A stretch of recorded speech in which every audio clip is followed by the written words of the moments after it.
Sevən sevdiyinə asi olar mı, qardaşım? Heç vaxt. Allah Teala buyurur ki, o kəslər haqqında, o kəslər ki, deyir, mən Allahı sevirəm, Allahdan qorxuram, Allah'a iman gətirmişəm, Rəbbim Allahdır deyənləri Allah imtihan edir. Buyurur ki, قُلْ إِنْ كُنْتُمْ تُحِبُّونَ اللّٰهَ فَاتَّبِعُونِ يُحْبِبْكُمُ اللّٰهُ وَيَغْفِرْ لَكُمْ ذُنُوبَكُمْ وَاللّٰهُ غَفُورٌ رَحِيمٌ. De ey Muhammed, onlara söylə, kimə? Mən Allahı sevirəm deyənlərə, biz Allahdan qorxuruq deyənlərə, Rəbbimiz Allahdır deyənlərə söylə. Əgər Allahı sevirsinizsə, mənə tabi olun ki, Allah da sizi sevsin və günahlarınızı bağışlasın. Allah Gafurdur, Rahimdir, günahları bağışlayanır, rəhimlidir. İndi biz o kəslərə sual verdik. Hər kəsə kim ki deyir, mənim Rəbbim Allahdır, mən Allahı sevirəm, Allahdan qorxuram. Deyir, elə desə Peyğəmbər sallallahu aleyhi və səlləmin şəriətinə tabi olmalısan.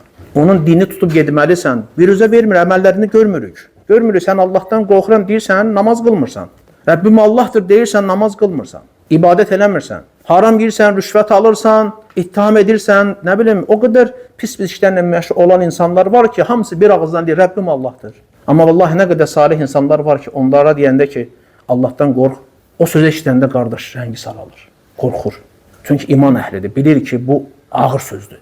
Ey filan kəs Allahdan qorx deyəndə, bir xat edəndə, ona deyiləndə, vallahi bu ona çox təsir edir. Çünki sözün mahiyyətinə varıb ona görə.